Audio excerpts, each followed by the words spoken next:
Hello and welcome to Dayspace Online. I'm Jo from Caterham and today we're going to be cooking at home with me and we're going to be doing a tomato soup. So here's all the ingredients that you're going to need. I've got a whole punnet of tomatoes and I'm going to be showing you how to cook those in a second. And you're going to need one onion. It says one carrot, but I've only got 3 little ones at home, so that will make up to 1. You're going to need some sugar, some tomato puree, some olive oil, some bay leaves, just in a packet there, and some vegetable stock. And just so you're really organised, you want to have a nice big saucepan ready, a wooden spoon, a glass jug, or any kind of jug really, for measuring out your stock in a second. And ideally you're going to need a blender or a food processor, so either one of the two will do. So let's all go and wash our hands and then let's get cooking. Happy birthday to you, happy birthday to you, happy birthday, happy birthday, happy birthday to you, happy birthday to you, happy birthday to you, happy birthday, happy birthday, happy birthday to you.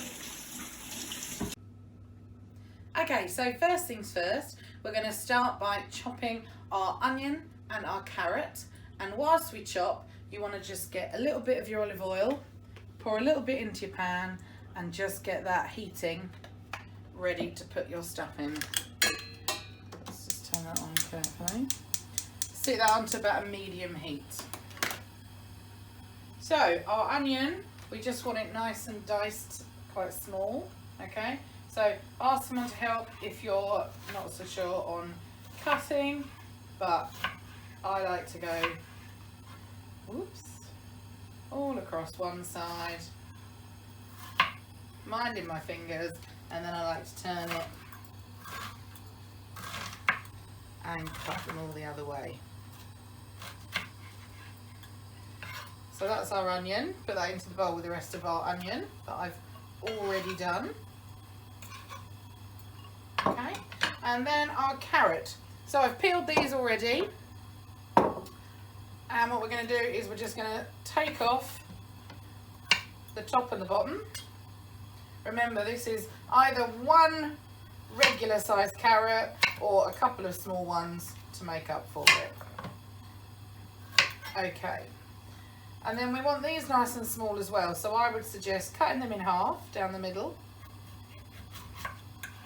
Okay, and then we're just going to cut those into small little cubes like that. Pop those in with our onion.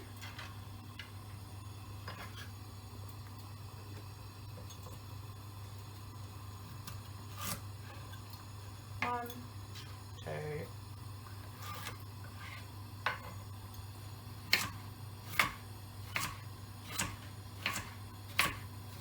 There we go. There's all our carrot. Okay, so we're going to pop all of our carrot now and our onion into our oil that's been heating on the hob.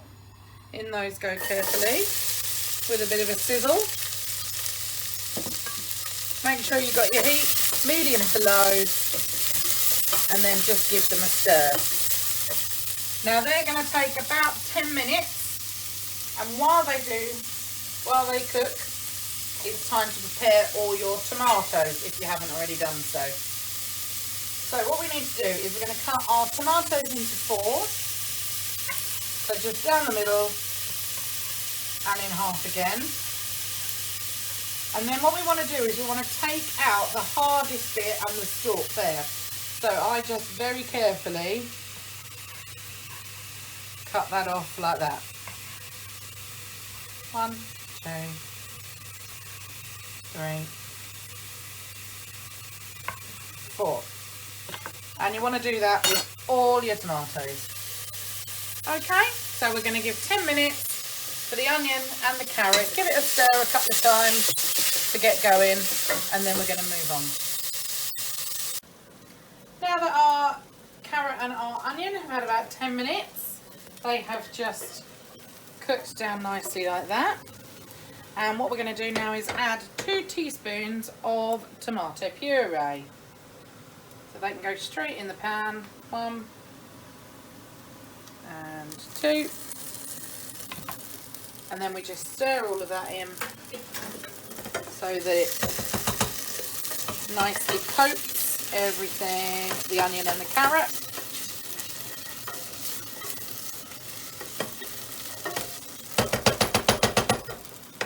Just wipe it off if it gets on the thing of the spoon. That's it. Just like that, so that everything turns red. Then next up we are going to pop all of our tomatoes, our chopped tomatoes, into the pan. Like that. We're going to add a really nice big pinch of sugar. Straight in there like that. And a bit of a shake of some pepper. Then give that all a good mix. Keep it on a medium to low heat. And then you're going to pop on your saucepan lid and give that another 10 minutes just to simmer and squash all the tomatoes down. Whilst you're waiting for do that, if you could make up your stock using 2 top stock cubes, and you're going to need 2 pints of stock as well. So make that up whilst you're waiting for this, and then we'll be able to add that in a second. Okay, so now my tomatoes have had 10 minutes to bubble away, and you can see that they've started to go all mushy like that. Now I forgot to say to add your 2 bay leaves at the point just before this. So stuck them in now and just give them a little stir around. So they're in there. And now we're going to add our stock. So I've made up my 2 pints of vegetable stock over here. And then the key to this is you've just got to stir as you pour, okay? So try and stir a bit in, mix it up a bit, rather than just putting all the stock in at the same time.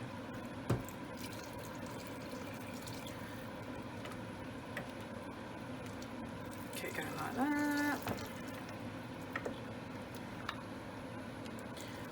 Add the next bit. And keep adding your stock just like that until all 2 pints are in. And then what you're going to do is you're going to turn the heat up to high, get it all bubbling. Once it's having a good boil, then you can turn it back down to low, and you're going to leave it simmering for about 25 minutes. And then after you've done all that, I will join you. So, welcome back after 25 minutes. What did you do with yours? I went and had a bit of lunch. And what we're going to now do with our soup is it should have all probably reduced down a little bit now. And most important thing to do now is to fish out your bay leaves, okay? So we're just going to take those out like that. And now you either need to get your blender and pour your soup into it, or your hand blender like I'm going to do, and turn your heat off, no more gas on, and then we're going to blend, okay?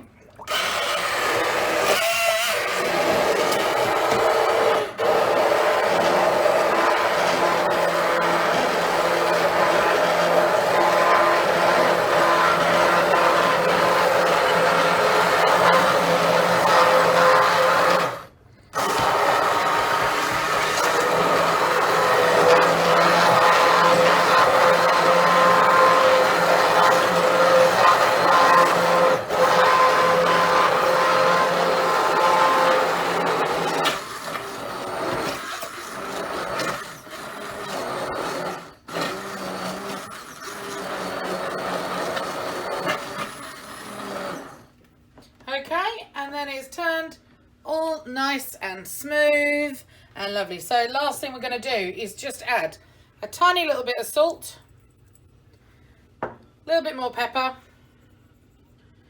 give that all a stir around, And you might also find, have a taste at this point, and if it's a little bit too bitter for you, add a little bit more sugar. And then you can either now take that off the heat and keep it in the fridge for a couple of days, or if you're going to eat it again now, then just reheat it through, and you can serve it with cheese on toast, or you can stir in a bit of pesto, anything you fancy. But nice and easy recipe. Hope you've enjoyed cooking with me, and I'll see you next time.